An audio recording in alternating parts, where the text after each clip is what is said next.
Everybody, Gary here, GK Aquatics. Today I'm going to make a short video, but a very important one about the importance of using a ground fault circuit interrupter. I'm going to show you what that is and show you why it's important. Now on your aquarium, you have your lights, your filtration, your air, all that other stuff, everything is in there. Like on this one, it's highlight. I've got 2 sets of lights in there, and they're run on a timer, and 2 filters, and an air pump, all that stuff. Let me show you a little bit more of what I got going on. Now,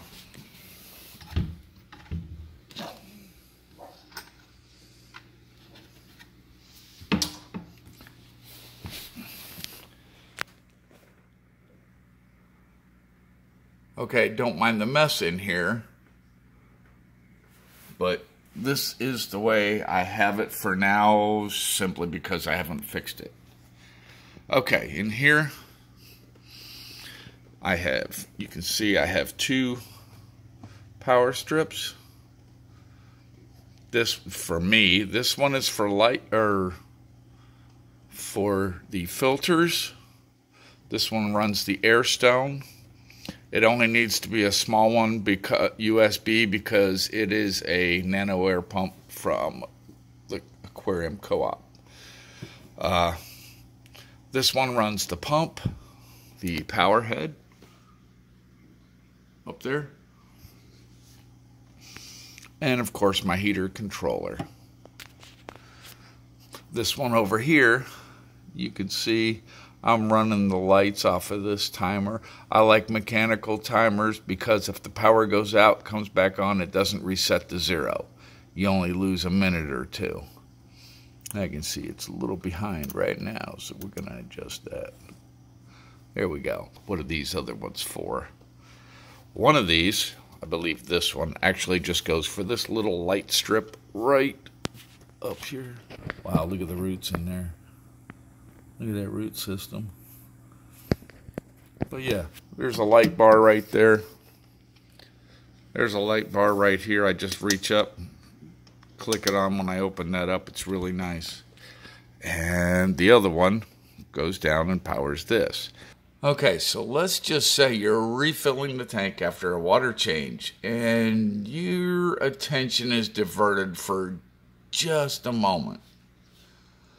Well, what usually happens is you wind up too full and it overflows. I actually did that on this tank once, not by much, but just enough to where the water flowed down and a little bit of it got on these lines. And yes, I had to replace this whole power strip.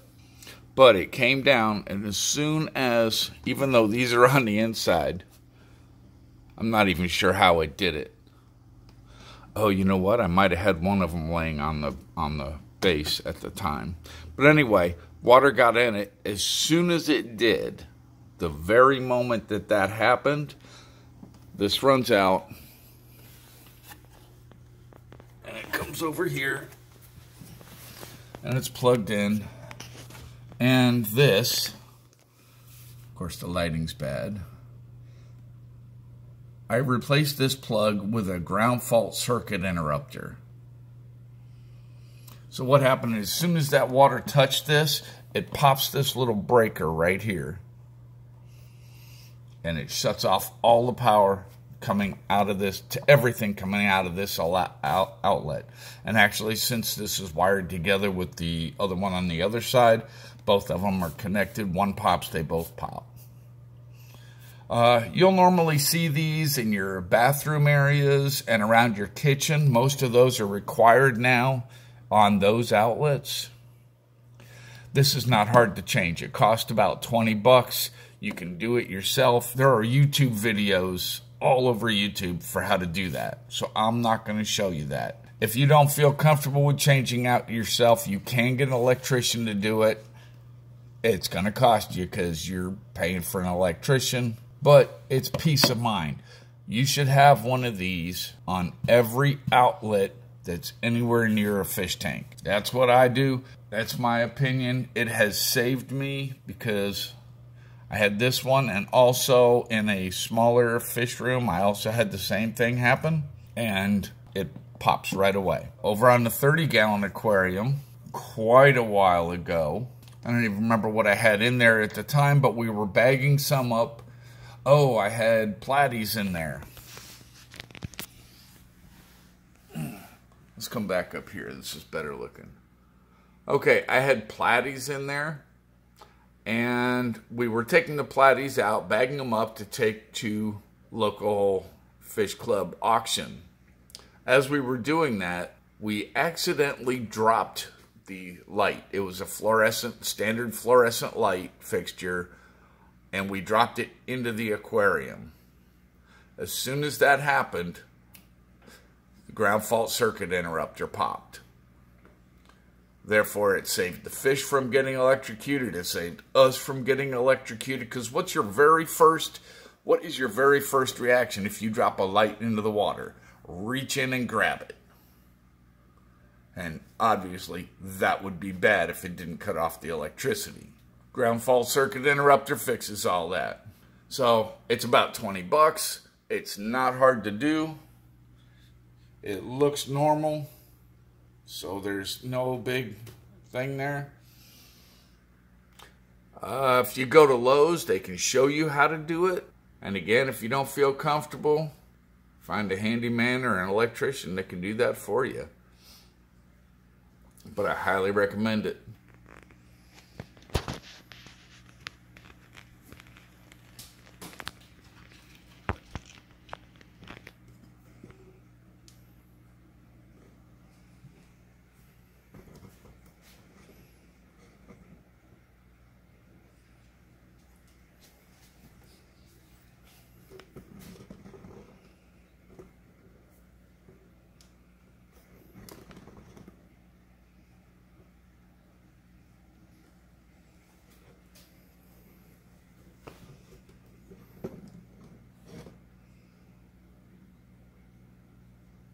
Some gratuitous neon tetra footage there.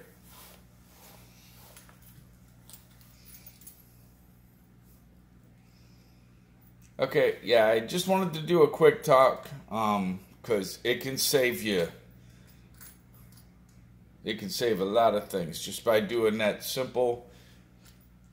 Like I said, it cost me 20 bucks at Lowe's.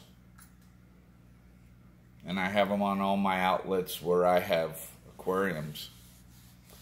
Really, really good idea. Thanks for watching.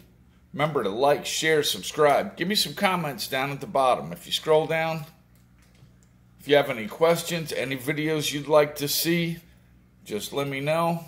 And I'll see what I can do about that. Maybe help you out. And we'll see you next week.